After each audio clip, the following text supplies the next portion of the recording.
Yeah, and I don't think a lot of people and even the marketing agency space for ecom know about this.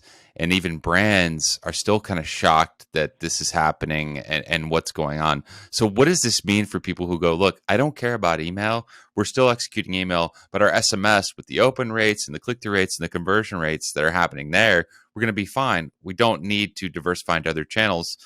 But you're saying, no, that's not true. It's about to be, I mean, a bloodbath for people who are on SMS because you're going to be going into a different folder on Apple devices.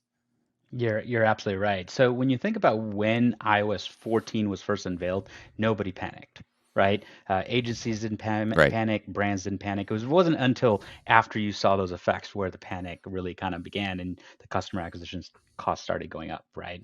And so when you think about that, that's why no one's really panicking just yet, because right now iOS 16 in its full form is currently in the process of being rolled out, right? It's done a partial rollout thus far, right? So there's two major impacts and changes that are happening with iOS 16. The focus of iOS 16 is moving less away from the data privacy pieces and more on giving the customer or the end user more control over their actual device, right? And so when you think about that, the first change is for the very first time, when you receive a text message or an SMS from an unknown number, underneath that text message, you're going to see a report junk button. And that wasn't there before. That was previously only available on Right. iMessage. Now it's been expanded to all of SMS. And so when you think about previously, brands are typically used to high opt-out rates on SMS. They're pretty accustomed to that, and they're okay with that just because at the end of the day, we want customers that are engaging anyway, right, to be the focus of our SMS. Right. But that opt-out happened by the customer saying replying stop.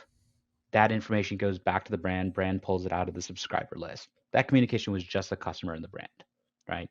Now Right. Apple has made it easier and just with a one click button, report junk. Now this message actually doesn't get sent to the brand, it actually gets sent to the mobile carrier, T-Mobile, Verizon, right? So not only will the Oh, okay.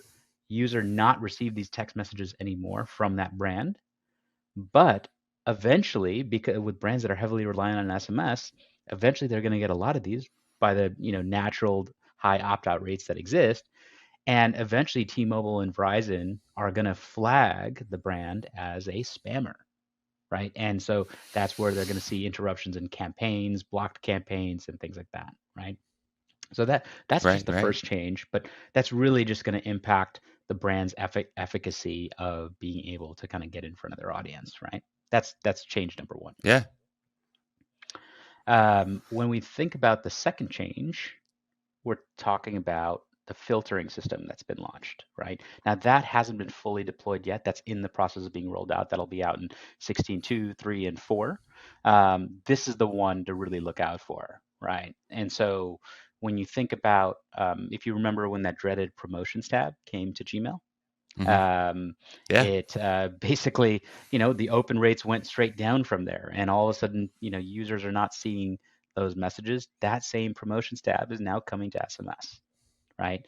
In fact, there's Oh going to my be a filtering gosh. system where, right now when a brand sends an SMS, it lands right in that primary text thread that everyone is dealing with, mom, Right. dad, and brand, right? All in that same text thread. Now, there's going to be a separate folder for promotions or financial updates from your bank or flagged spam, right? Enough report junks, it's automatically going to get put into that junk folder, right? So now there's this filtering system. So brands that we work with right now are already forecasting somewhere between a 30 to 35% drop in open rates, right? Oh my goodness. On SMS. On SMS, right? Like brands love SMS because of the high open rate factor, 95% open rates, because you can't avoid seeing a text message unless it gets caught in a folder, right? And that's where you're going to still see better open rates than email across the board because it's a text message, but Sure.